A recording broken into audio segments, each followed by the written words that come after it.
মুমিন আর মুসলিম এক জিনিস নয়। এই বিষয়ে সহিহুল বুখারীর প্রথম খণ্ডে কিতাবুল ঈমান অধ্যায়ে সুন্দর একটি হাদিস এসেছে। সহিহুল বুখারীর প্রথম খণ্ডে ২৬ নম্বর হাদিস, আবুল ইয়ামান রাহমাতুল্লাহি আলাইহি সাদ রাদিয়াল্লাহু আনহু থেকে বর্ণিত, রাসূলুল্লাহ সাল্লাল্লাহু আলাইহি ওয়াসাল্লাম একদল লোককে কিছু দান করলেন। সাদ রাদিয়াল্লাহু আনহু সেখানে বসেছিলেন। সাদ রাদিয়াল্লাহু আনহু বললেন, রাসূলুল্লাহ সাল্লাল্লাহু আলাইহি ওয়াসাল্লাম তাদের এক ব্যক্তিকে কিছু দিলেন না।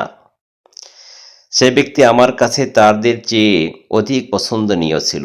তাই আমি বললাম, ইয়া রাসূলাল্লাহ, অমুক ব্যক্তিকে আপনি বাদ দিলেন কেন? আল্লাহর কসম, আমি তো তাকে মুমিন বলেই জানি। তিনি বললেন, মুমিন না, মুসলিম। তখন আমি কিছুক্ষণ চুপ থাকলাম। তারপর আমি তার সম্পর্কে যা জানি তা প্রবল হয়ে উঠল। তাই আমি আমার বক্তব্য আবার বললাম, আপনি অমুককে দানের ব্যাপারে বিরত রইলেন। আল্লাহর কসম, আমি তো তাকে মুমিন বলেই জানি। তিনি বললেন, না, মুসলিম। তখন আমি কিছুক্ষণ চুপ থাকলাম। তারপর আমি তার সম্পর্কে যা জানি তা প্রবল হয়ে উঠল। তাই আমি আমার বক্তব্য আবার বললাম। রাসূলুল্লাহ সাল্লাল্লাহু আলাইহি ওয়াসাল্লাম আবারও সেই জবাব দিলেন। তারপর বললেন, সাদ, আমি কখনো ব্যক্তি বিশেষকে দান করি, অথচ অন্য লোক আমার কাছে তার চাইতে বেশি প্রিয়, তা এ আশঙ্কায় যে সে ঈমান থেকে ফিরে যেতে পারে।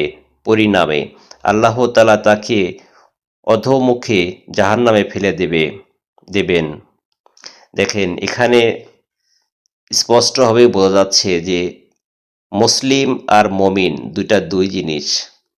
জন্মসূত্রে সবাই মুসলিম হতে পারে, সবাই মুসলিম। জন্মসূত্রে মুসলমানের ঘরে জন্ম নিলেই মুসলিম পরিচয় দেওয়া সম্ভব, কিন্তু মুমিন হওয়া বিষয়টা কিন্তু সহজ নয়।